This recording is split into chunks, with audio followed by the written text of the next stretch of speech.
Good evening. Good evening, ladies and gentlemen. My name's Richard Eyre.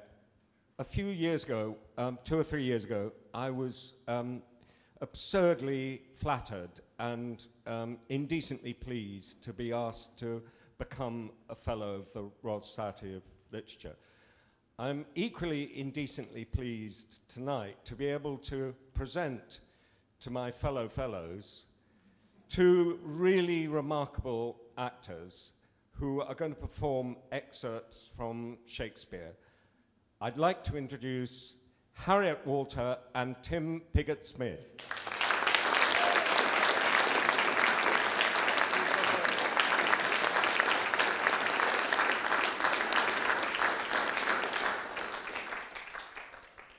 So to kick off, we have Orsino and Viola in Twelfth Night. Once more, Cesario, get thee to yon same sovereign cruelty. Tell her, my love, more noble than the world, prizes not quantity of dirty lands, the parts that fortune hath bestowed upon her. Tell her, I hold as giddily as fortune. But 'tis that miracle and queen of gems that nature pranks her in, attracts my soul. But if she cannot love you, sir? I cannot be so answered. Sooth, but you must. Say that some lady, as perhaps there is, hath for your love as great a pang of heart as you have for Olivia. You cannot love her, you tell her so. Must she not then be answered? There is no woman's sides can bide the beating of so strong a passion as love doth give my heart. No woman's heart so big to hold so much. They lack retention. Alas, their love may be called appetite. No motion of the liver, but the palate that suffer surfeit, cloyment, and revolt. But mine is all as hungry as the sea, and can digest as much. Make no compare between that love a woman can bear me and that I owe Olivia. Aye, but I know. What dost thou know? Too well what love women to men may owe. In faith, they are as true of heart as we.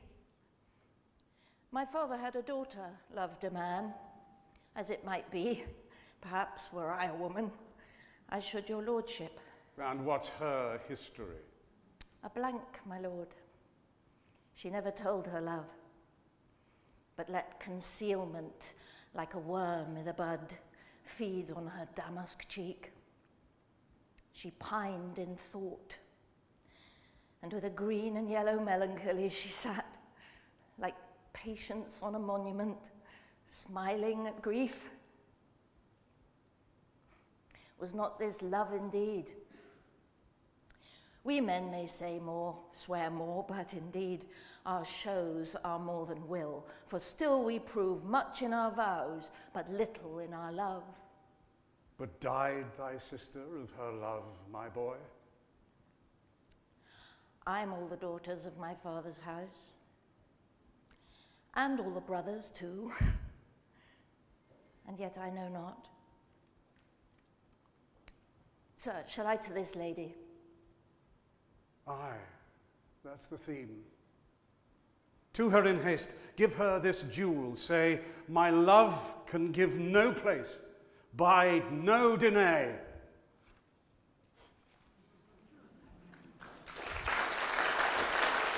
We'll do a bit of moving on this one, shall we? And now from the very beginning of Much Ado About Nothing, Beatrice and Benedick. I wonder that you will still be talking, Signor Benedick. Nobody marks you. What, my dear Lady Disdain, are you yet living? Is it possible Disdain should die while she hath such meat food to feed it as Signor Benedick? Courtesy itself must convert to disdain if you come in her presence. Oh, then is courtesy a turncoat. But it is certain that I am loved of all ladies, only you excepted. And I would I could find in my heart that I had not a hard heart, for truly I love none. A dear happiness to women. They would else have been troubled with a pernicious suitor. I thank God and my cold blood I am of your humour for that.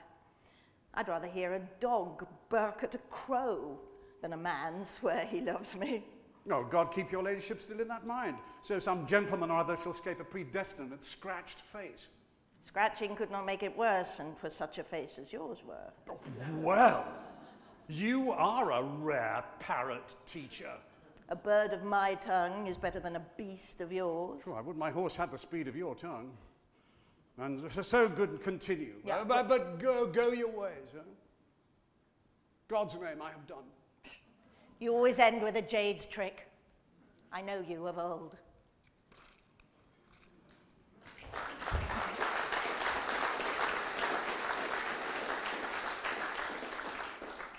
Now we have a couple of sonnets for you. I'm going to read sonnet number 12.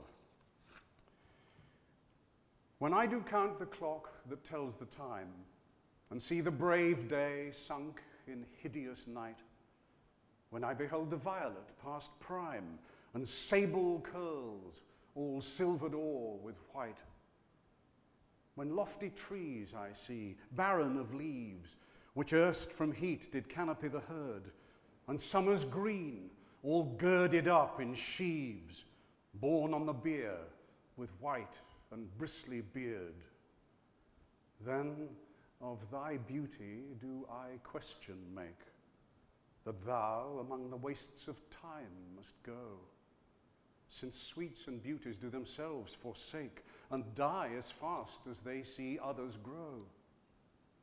And nothing gainst time's scythe can make defense, save breed to brave him when he takes thee hence.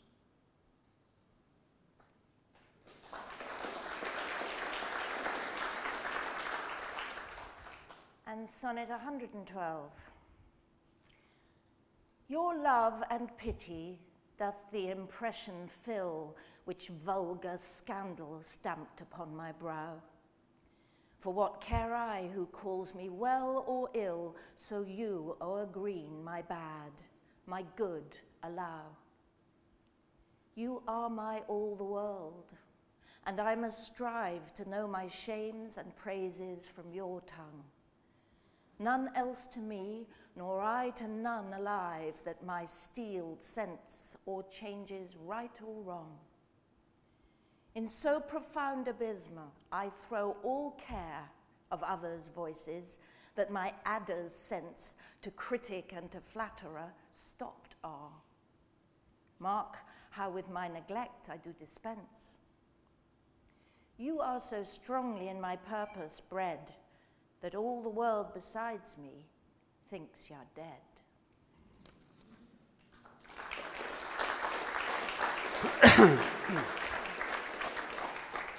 And now we have a piece from the Scottish play. This is towards the end of the murder, when Lady Macbeth knows that Macbeth is doing the deed and she's waiting for him to come. That which hath made him drunk, that which hath made them drunk, hath made me bold. What hath quenched them hath given me fire. Hark, peace. It was the owl that shrieked, the fatal bellman which gives the sternest good night. He is about it. The doors are open, and the surfeited grooms do mock their charge with snores. I've drugged their possets, that death and nature do contend about them whether they live or die. Who's there? What hope? Oh! Alack, I'm afraid they have awaked and 'tis not done. The attempt and not the deed confounds us. Hark! I laid their daggers ready, he could not miss them. Had he not resembled my father as he slept, I had done't. My husband. I have done the deed. Dost thou not hear a noise? I heard the owl scream and the crickets cry. Did you not speak? When? Now? As I descended? I? Hark! Who lies in the second chamber? Donalbain. This is a sorry sight. a foolish thought to say, a sorry sight. There's one did laugh in his sleep, and one cried murder, that they did wake each other. I stood and heard them, but they did say their prayers and address them again to sleep. There are two lodged together. One cried, God bless us, and Amen the other, as they had seen me with these hangman's hands. Listening their fear, I could not say Amen when they did say, God bless us. Consider it not so deeply. But wherefore could I not pronounce Amen? I had most need of blessing, and Amen stuck in my throat. These deeds must not be thought after these ways, so it will make us mad. Methought I heard a voice cry, sleep no more. Macbeth doth murder sleep. The innocent sleep. Sleep that knits up the ravelled sleeve of care, the death of each day's life, sore labour's bath, balm of hurt minds, great nature's second course, chief nourisher in life's feasts. What do you mean? Still it cried, sleep no more, to all the house. Glamis hath murdered sleep, and therefore Cawdor shall sleep no more. Macbeth shall sleep no more. Who was it that thus cried? Why, worthy Thane, you do unbend your noble strength to think so brain-sickly on things.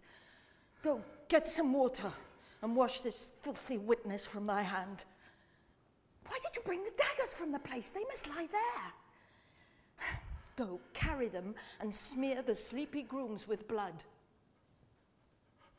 I'll go no more.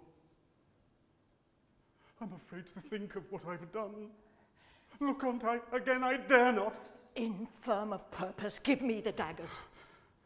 The sleeping and the dead are but as pictures. 'Tis the eye of childhood that fears a painted devil. If he do bleed, I'll gild the faces of the grooms withal, for it must seem their guilt. Whence is that knocking?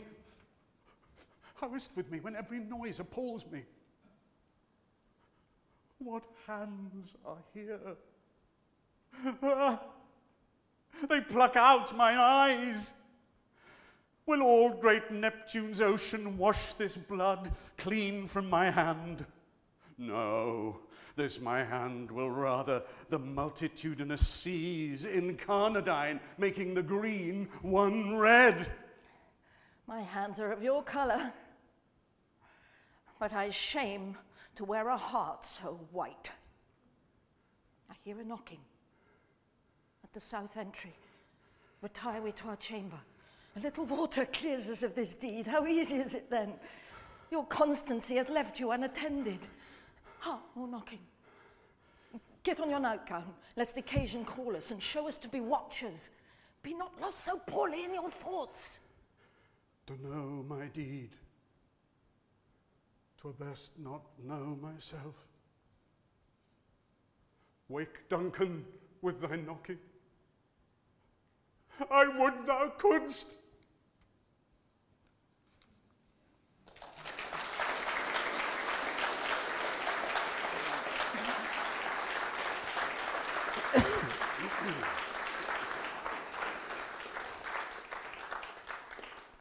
Now, a bit from the last scene of Antony and Cleopatra.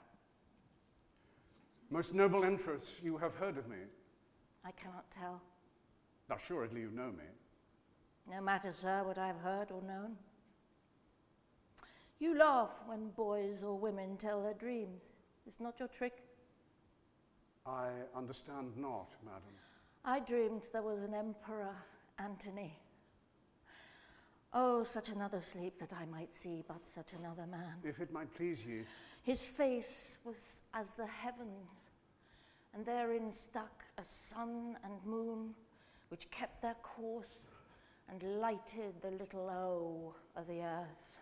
Most sovereign creature. His legs bestrid the ocean. His reared arm crested the world. His voice was propertied as all the tuned spheres, and that to friends. But when he meant to shake and quail the orb, he was as rattling thunder. For his bounty, there was no winter, and autumn 'twas that grew the more with reaping. His delights were dolphin-like. They showed his back above the element they lived in. In his livery walked crowns and crownets.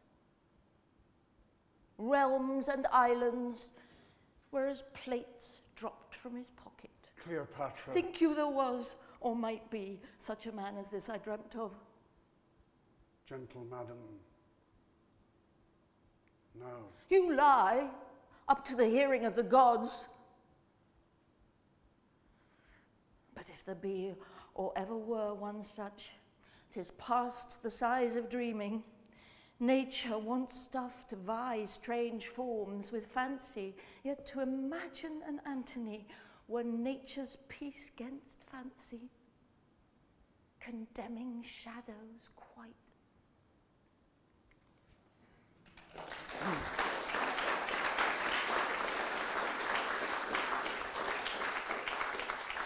And now a scene from the end of King Lear. Lear is recovering from his madness and is reunited with his daughter Cordelia. How does my royal lord? How fares your majesty?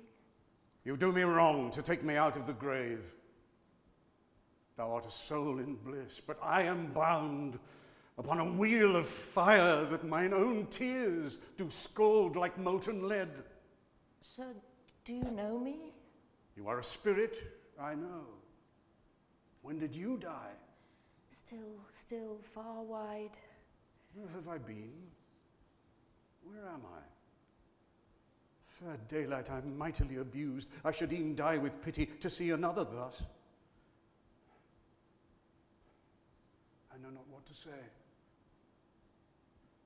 I will not swear, these are my hands.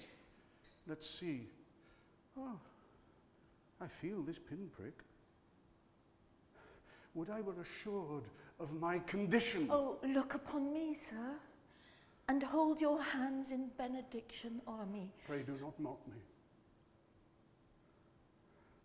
I am a very foolish, fond old man, 80 and upward, not an hour more nor less.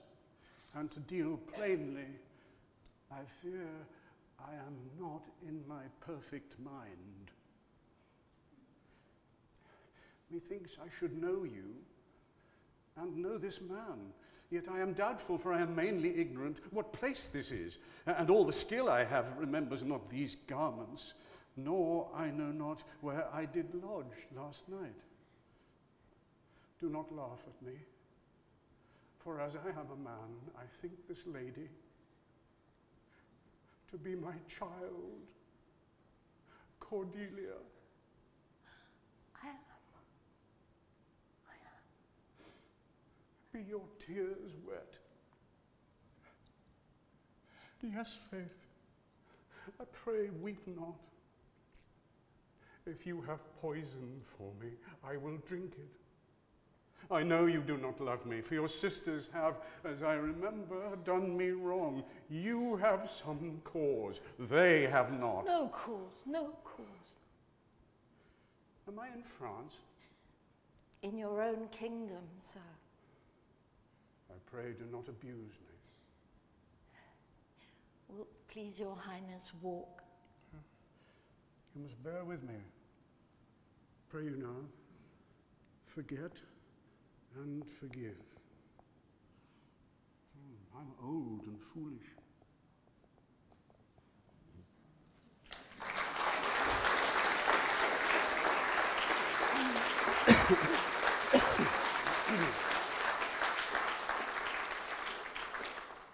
And now Prospero from towards the end of the Tempest. Ye elves of hills, brooks, standing lakes, and groves, and ye that on the sand with printless foot do chase the ebbing Neptune, and do fly him when he comes back, you demi-puppets that by moonshine do the sour green ringlets make, whereof the yew not bites, and you whose pastime is to make midnight mushrooms, that rejoice to hear the solemn curfew, by whose aid, weak masters though ye be, I have bedimmed the noontide sun, called forth the mutinous winds, and twixt the green sea and the azure vault set roaring war. To the dread rattling thunder have I given fire, and rifted Jove's stout oak with his own bolt. The strong-based promontory have I made shake, and by the spurs plucked up the pine and cedar. Graves, at my command, have waked their sleepers, oped, and let 'em forth by my so potent art. But this rough magic I here abjure. And when I have required some heavenly music, which even now I do, to work mine end upon their senses that this airy charm is for, I'll break my staff, bury it certain fathoms in the earth, and deeper than did ever plummet sound, I'll drown my book.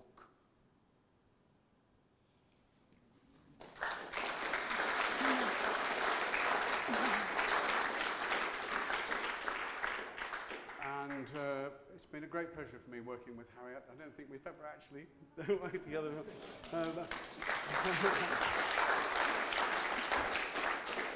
We're going to end with Harriet doing Rosalind's epilogue to As You Like It.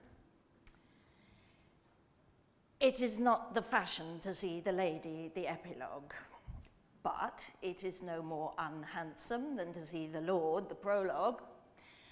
If it be true that good wine needs no bush, 'tis true that a good play needs no epilogue.